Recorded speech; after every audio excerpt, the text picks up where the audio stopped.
Donc on se retrouve pour la suite avec le commentaire de LSG Olivier qui m'a mis un pavé.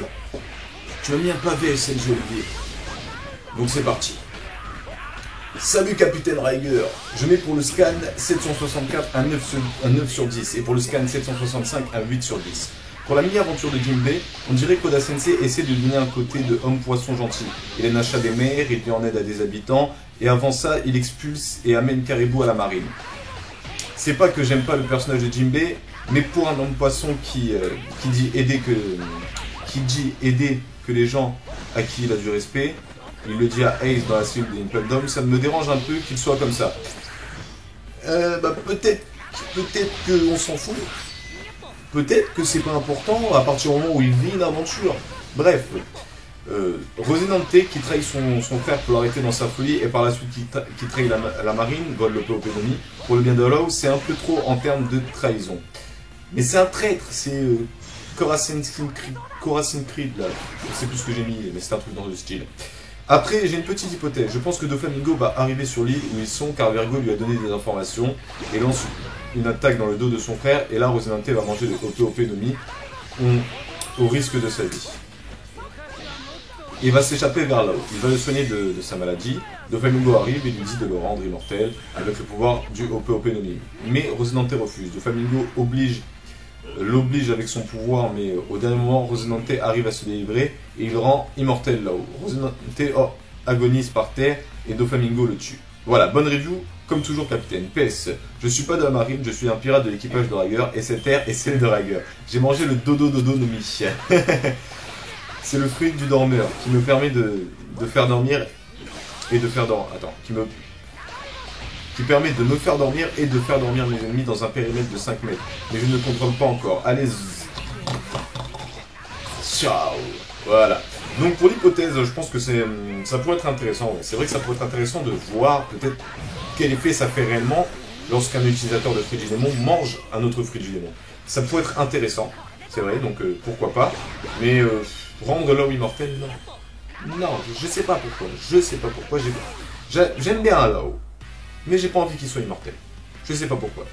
Ensuite, pour Jinbei, concrètement, je dis on s'en fout. Ce qui est vraiment important, c'est pas que Jinbei aide les gens, en fait, c'est qu'il avance un peu vers le nouveau monde, qu'il fasse quelque chose un peu pour plus intriguer sur le personnage, dans le sens où il dit je veux rejoindre l'équipage des chapeaux de paille, mais spécialement, on connaît son passé, c'est vrai, mais son caractère, c'est vrai que moi j'ai du mal un peu à le cerner. Il a un style Yakuza que j'adore, mais je sais pas pourquoi je le vois mal en fait dans l'équipage. Je sais pas pourquoi, je trouve qu'il ferait tâche. Parce que je suis un raciste des hommes poissons, c'est pour ça, j'ai pas envie qu'il rejoigne l'équipage. Je sais pas pourquoi, mais bon, moi ça, au contraire, moi ça m'intrigue, moi j'ai bien envie de voir comment est-ce qu'il avance tout seul. Bref, ensuite il y a Kairix qui me dit « Continue capitaine ». Eh bien non, je vais arrêter, tout de suite même. Non, plus sérieusement, tu me dis ça comme si j'avais eu envie d'arrêter les vidéos. Il y a Sad LMX qui me dit « On voit Rob Lutti dans l'arc Kazar de dos dans le scan 764, quand on voit les membres de la pègre. » Oui, c'est vrai, et je ne faisais pas de review à l'époque, c'est tout à fait vrai. Mais bon, j'ai vu, il avait le même chapeau, mais il ressemblait aussi un peu à la fille de dos, donc je sais pas concrètement qui c'était. Mais bon, voilà. C'est assez intrigué. On avait une hypothèse comme quoi, maintenant, les CP9 feraient partie des membres de Kaido, parce que c'est des animaux, Kaido aux envies, Kaido s'embête, CP9 animaux. En plus, on avait vu un bateau avec Grimoken qui avait la même face que Kaku lorsqu'il se transforme en girafe. Il avait le nez carré et tout. Et Trebol, pendant son affrontement contre Usopp, entre guillemets, a détruit 2 bateaux sur 3. Et le seul qu'il a épargné, c'est justement celui avec la tête de Kaku. Donc je sais pas pourquoi, moi ça m'étonnerait pas qu'on les revoie incessamment sous peu. Parce que aussi ils ont été pourchassés par la marine à leur tour, ce serait intéressant de voir ce qu'ils sont devenus concrètement. Ensuite on a dit Thomas qui dit Salut Riger, un bon scan 10 sur 10 clairement, Dofla best of the world. Mais bon, je me disais que vu que Law a le dé, alors son père devait avoir le dé, et pourtant il n'est pas mort avec le sourire. Bon voilà, c'est vrai, c'est court, comme tu l'as demandé, je suis tes ordres capitaine. Non, mais vous pouvez mettre des pavés si vous voulez, mais synthétiser le maximum possible. Parce que j'ai envie de tous les lire et j'aime pas arrêter ma vidéo pendant que je lis les commentaires. Donc c'est vrai qu'il est pas mort avec le sourire, c'est vrai. C'est vrai, il est même mort limite en pleurant. Et il n'a pas fait grand chose pour changer le monde, hein, c'est-à-dire il n'a pas eu une grande destinée. Mais qui nous dit qu'il avait spécialement aidé? Qui nous dit? On sait pas, enfin on sait pas, c'est vrai que Trafalgar dit Waterloo, mais peut-être que son père s'appelait tout simplement, peut-être que c'est sa mère qui l'a, peut-être que c'est son grand-père, peut-être que c'est, je sais pas, mais bon, c'est vrai que son père n'est pas mort avec le sourire. Ensuite on a Mugiwara no Moma, je sais pas, qui dit bon, je sais, ça n'a rien à voir, mais est-ce que quelqu'un peut me dire pourquoi et comment Barbe Noire a deux fruits du démon, s'il vous plaît? Donc, en fait, on ne sait pas concrètement, il y a beaucoup d'hypothèses, mais certains pensent tout simplement qu'il a absorbé le fluide du fruit du démon, d'autres pensent qu'il a tout simplement attendu que le fruit réapparaisse parce qu'il est resté assez longtemps quand même sous le drap. Hein. Genre, il avait une pomme, une bêtise comme ça, qu'il a mangé ensuite le fruit, et que comme le fruit du ténèbre lui permet d'avoir une résistance incroyable, qu'il est tout simplement pas mort après avoir mangé le fruit. Il y a plus d'hypothèses que de réelles raisons. On ne sait pas encore concrètement, Oda l'a pas encore confirmé, et on attend tous ça, tout comme toi. Ensuite, il y a Mohamed Lassini qui dit l'atout du fruit de Khorasan, c'était d'enlever tout bruit, en quelque sorte, imiter le sens de ses adversaires. Donc il efface le acquis de l'observation, ce qui est énorme. Mais bon, il était maladroit. C'est vrai que, concrètement, en fait, le fruit, moi je trouve que le fruit de Khorasan, c'est plus un fruit d'infiltration. Ça correspond bien au personnage qui est infiltré un peu partout. Comment dire, c'est pas par exemple Luffy versus Khorasan, genre un vrai face-à-face de taré où les deux pouvoirs vont s'affronter. Non, dans ce genre de combat de face-à-face, je pense pas que Khorasan ait le dessus grâce à son pouvoir. Mais par contre, comme il nous l'a montré lors de son attaque de la maison, il peut faire tout ce qu'il veut, il peut même faire exploser littéralement une maison. Personne va l'entendre, personne va comprendre qu'est-ce qui se passe à part s'il le voit. Et c'est ça, donc ça fait que le noir et son pouvoir sont tout simplement vont ensemble. Il faudrait qu'il y ait quelqu'un qui ait mangé le fruit Kurokuro qui permet d'aveugler son adversaire. Et là, le gars, il se fait plaisir là. Je crois que j'ai inventé un fruit du démon. Bref. Ensuite, au-dessus, il redit encore, le petit Khorasan va se prendre un one-shot. Il a trop sous-estimé Doflamingo, le psychopathe. Pour les porteurs du dé, ce sont juste des membres d'une même famille, une sorte de clan. Comme Khorasan a dit, j'espère une arme antique parmi les descendants des dés, soit Dragon ou Roger et Luffy. Pour moi, l'arme Pluton est fausse. Le roi d'Alabasta l'avait fabriquée pour protéger son peuple. Seul Poséidon correspond à une arme, celle des hommes-poissons.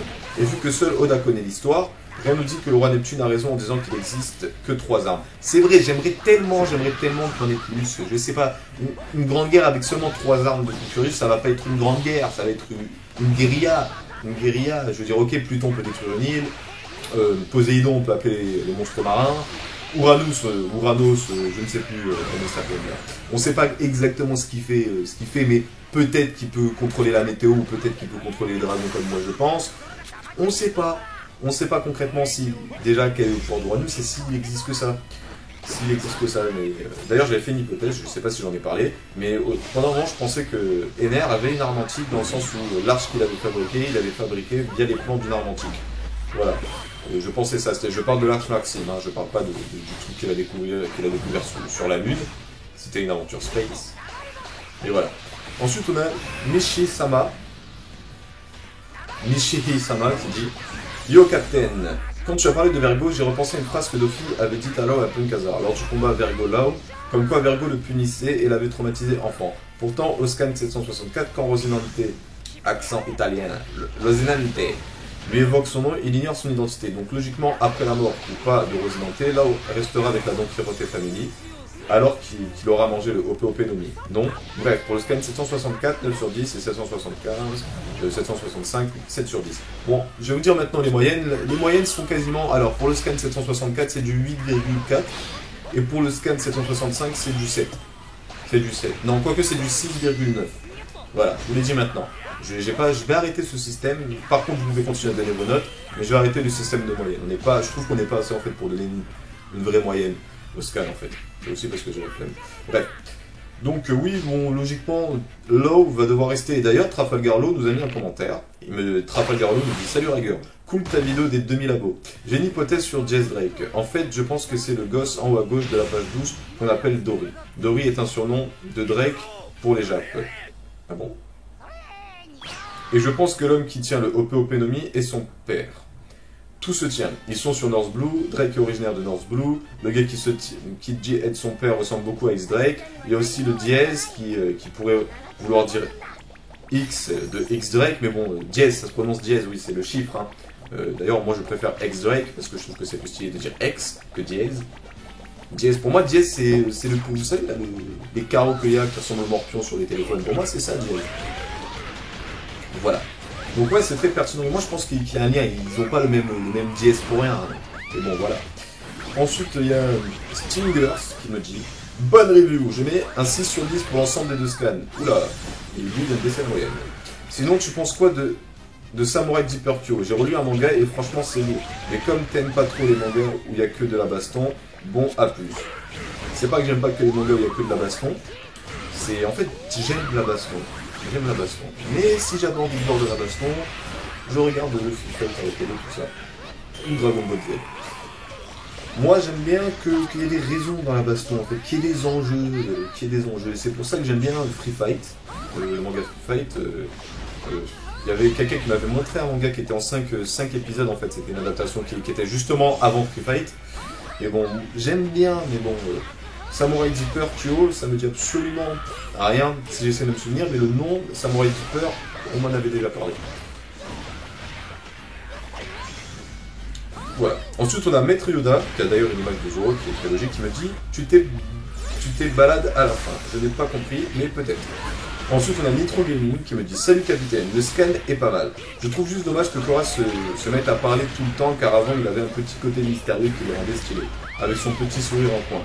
Mais depuis ce scan, il passe plus pour un clown ou un bouffon, ce qui lui fait perdre son côté badass. Dommage, les bonnes reviews. Non, moi je trouve que justement, ouais, c'est vrai que Corazon Muet était stylé, c'est vrai. Mais bon, mon nez. Mais bon, tout le long muet, ça aurait été chiant. Hein. En plus, ça rajoute un peu le côté mystérieux. En fait, le côté mystérieux a vite été dévoilé, en fait. Je pense que c'est plutôt ça. Mais je pense que l'anime va vraiment faire durer. Je sais pas pourquoi je sens que l'anime, avec le silence de Corazon, ils vont être stylés. Du style là où il va dire à Corazon: je vais te tuer. Il va y avoir un gros blanc et juste un petit sourire de Corazon. Ça pourrait être marrant en anime. Ensuite, on a Ace Zero qui me dit: ce sont deux chapitres qui font avancer l'histoire. Tout manga a besoin de ce genre de chapitres. C'est vrai qu'ils ne sont pas du niveau du 763, mais bon. Normalement, encore le 764, je l'ai trouvé très très beau. Pour Jess Barrel, le pirate qui dessine le OP Nomi, peut-être que tu le confonds avec Das Boness, l'ancien Mr. One. Non, absolument pas. Mais peut-être que son nom a été mal traduit et qu'il est le père de Das Boness. Non. Das Boness, il est, entre guillemets, il est noir. Il est mat de peau, et lui, non. Lui, c'est un blanc. Ça se voit que c'est un blanc. Hein. Il a des cheveux clairs, il a tout d'un blanc. Non, Diez, c'est vraiment Diez. Parce qu'en fait, Diez Drake, ex-Drake, celui X tout ça, qui a le chapeau, qui a créé la marine, tout ça, ça se prononce Diez. Et en fait, il y a beaucoup trop de coïncidences, je trouve, entre les deux. Diez a créé la marine, je parle du Supernova, et Barrel, lui aussi. Je trouve qu'il y a beaucoup de ressemblances, en fait, dans leur histoire. Et après, niveau visage, moi, je trouve pas. Je trouve pas niveau visage, juste peut-être le menton, mais bon, on a déjà essayé de trouver des comparaisons de ressemblances en disant que Corazon était peut-être le frère jumeau de Doflamingo en regardant l'épisode 0, blablabla. Je préfère éviter ce genre de trucs. En fait, Korra n'aurait pas pu se servir du OP Nomi. Ils disent que quelqu'un de qualifié dans le domaine de la médecine peut accomplir des choses miraculeuses, mais Korra n'y connaît rien a priori, donc c'est normal qu'il ne le mange pas. Par contre, dans un des chapitres précédents, on a vu là où lire des livres de médecine dans une ou deux vignettes. Oui, c'est vrai, et son père a aussi appris la médecine à la haut. Le combat de Naruto Sasuke n'est vraiment pas terrible comme tu l'as dit. En plus, ils utilisent des techniques qu'on a déjà vues, alors que c'est censé être le plus gros combat du manga, dommage. Bah, le manga arrive à la fin, c'est triste à dire, Et d'ailleurs, ça me fait penser qu'un jour One Piece aussi, ça se terminera. D'ailleurs, la fin était confirmée, dans 10 ans, One Piece est fini. C'est-à-dire que vous aurez pendant 10 ans des reviews. Ou pas, peut-être pendant encore un an, 2 pour 3 ans. Peut-être même après la fin du manga, je continuerai à faire des trucs. Allez savoir. Mais bref. bref, je m'égare. Non, et donc ça arrive à la fin, je pense plutôt que voilà, en fait je pense qu'on m'avait expliqué, mais bon c'est très logique, c'est qu'il y a, ils signent un contrat de publication de leur manga pour le Wiki Shonen Jump, et donc ils ont des choses à faire. C'est-à-dire certains mangas, par exemple, il y en a un qui était nouveau, il n'a pas duré très longtemps, j'ai oublié le nom. C'était un truc sur la médecine, tout ça, avec des pouvoirs étranges, tout ça, qui n'a pas duré longtemps justement parce que ce système de publication, bah, si le manga marche pas, stop. Si le manga marche, tu continues. Et même si tu as envie de terminer ton truc, on dit que le gars... On dit que le gars, oui, il a été obligé de continuer. Moi, je pense pas que continuer d'avancer, c'est obligé. Je veux dire, je pars du principe humain, puis tu signes ton contrat à durée indéterminée, on va dire, tu as un CDI avec la maison, avec le Shonen Jump, je sais pas, hein, j'étais pas dans les papiers, tout ça, et que si au bout d'un moment tu as envie de mettre fin à ton manga, tu mets fin à ton manga, c'est tout. C'est tout, tu fais une fin, tout ça, qui vaut le coup d'être regardé. C'est ça que je trouve dommage, je veux dire, même Dragon Ball Z, qui est une série que j'adore, je trouve même que la fin est... Ouh, on le gain un peu. Vous voyez, même Dragon Ball GT, à la fin, il était chelou. Déjà que le GT, c'était chelou. Juste le début, parce que après, lorsqu'ils reviennent sur Terre avec tous les méchants qui reviennent, tout ça, là, ça commence à devenir stylé GT. Mais par contre, tout le moment qu'ils ont passé avant la rencontre justement de Baby, c'était très très très chelou. C'était une sorte de mélange entre Dragon Ball et... mais Dragon Ball, ça avait plus le même charme qu'avant. Bref. Donc moi je pars du principe où le gars s'il avait envie d'arrêter plus tôt, il en aurait parlé avec son supérieur, il aurait fait voilà, la fin du manga, tout ça, nanana, et qu'ils auraient ensemble décidé d'une bonne façon et mis en place un système de communication pour faire que ce soit un gros événement, voilà. Mais je pense surtout que là le manga en fait, le gars il est tout simplement arrivé à épuisement d'idées. C'est ça aussi le truc qui peut faire peur dans ce genre de situation, t'as ton grand manga qui dure longtemps, et au bout d'un moment, qu'est-ce que tu vas faire après lui? Parce que Naruto, c'est un peu le principe de Dragon Ball Z où le prochain adversaire est plus fort que l'ancien. Voilà. One Piece, non. One Piece, il y en a qui me disent ça, mais quand moi je regarde l'arc CP9 de One Piece et que le prochain arc c'est l'arc Moria, où Moria, j'ai vraiment la sensation qu'il est bien plus faible que Lucci, je me dis non, One Piece c'est juste une succession d'aventures avec différents enjeux, tout ça. Bref.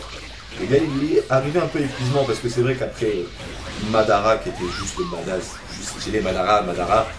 Certes, j'ai fait le what the fuck quand j'ai vu la météorite, mais le personnage en lui-même, il était boss de fin, il avait le level d'un boss de fin. Kaguya, il est arrivé d'un coup. Kaguya est arrivé vraiment d'un coup du style, mais en fait, le vrai méchant, c'est moi.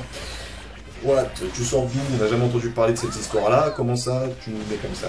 Et moi, je pense surtout qu'en fait, la fin... J'ai la sensation que même lui, il n'avait pas prévu que son manga allait se terminer, en fait. C'est surtout ça. C'est surtout ça, la sensation qu'il me donne. Mais bon, bref... Passons aux commentaires de Neolix. Neolix qui veut dire: tu veux savoir ce que c'est un dé?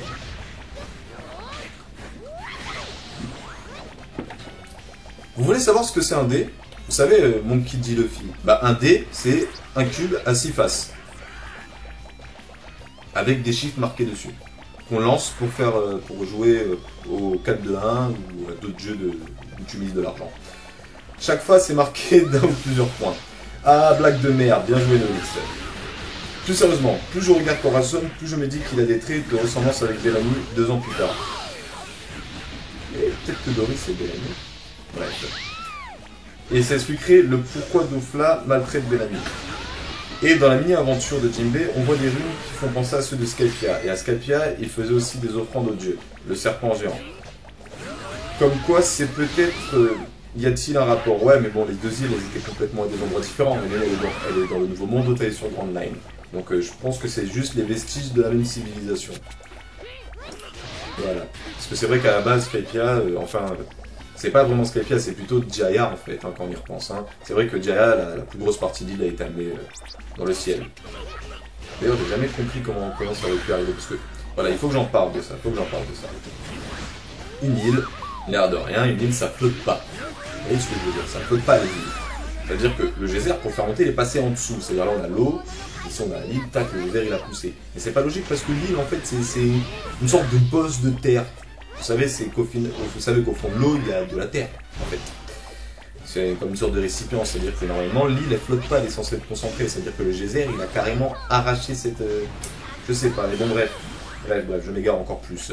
On va continuer ton commentaire et je vais synthétiser tout ça. T'attaques Jinbe, prêt...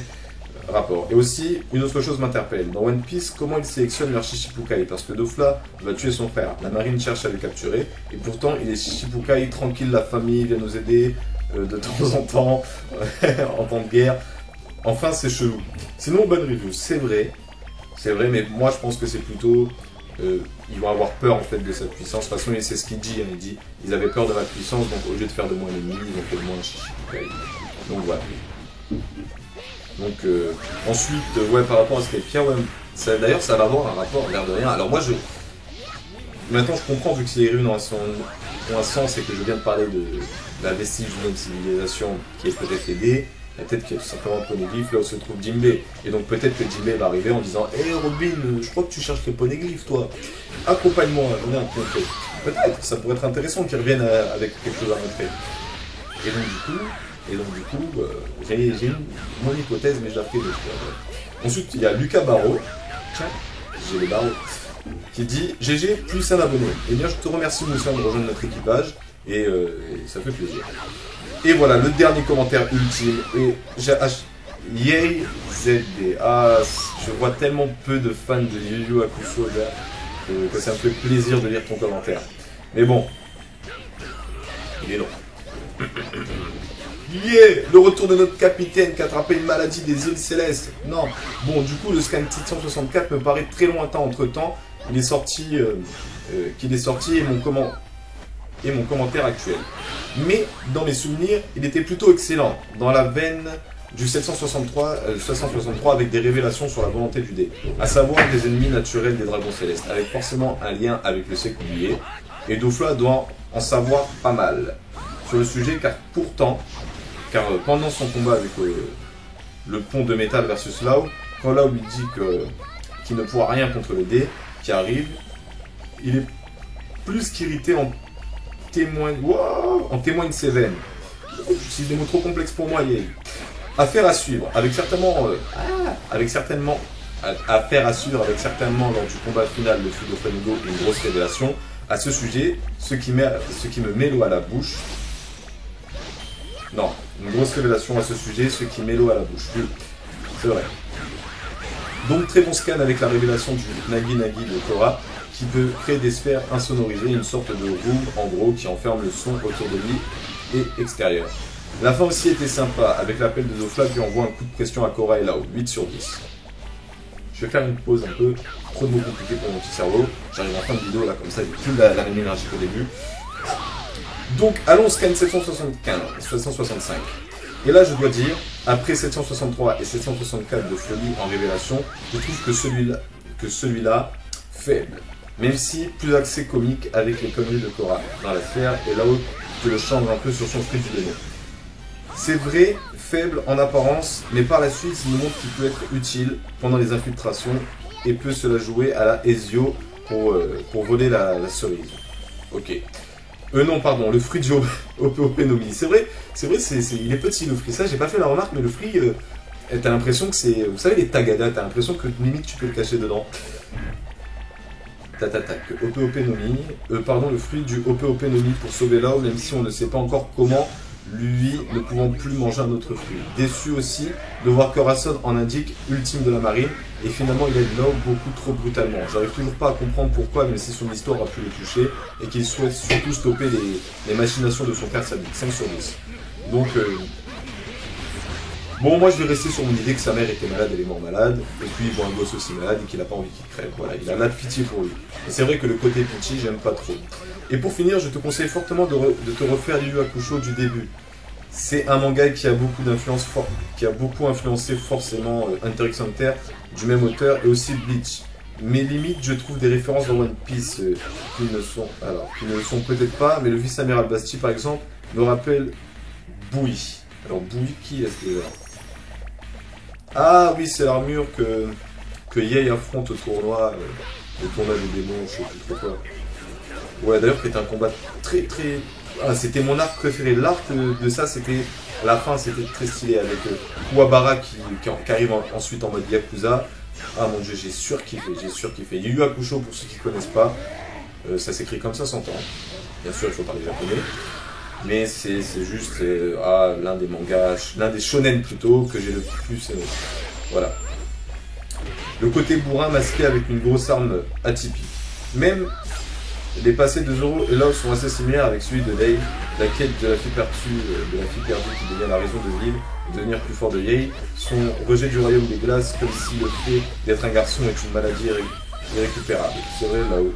C'est vrai là-haut, c'est vrai, mais bon, si on cherche, comme j'ai dit la dernière fois, si on cherche toujours à trouver des liens, on verra qu'à la fin, tous les mangas, ils ont des liens entre eux, c'est tout. C'est tout. C'est tout. Même la dernière fois, il y avait les Chevaliers du Zodiaque qui m'avaient... que mon oncle m'avait dit que ça, c'est le seul truc où je verrais aucun lien avec.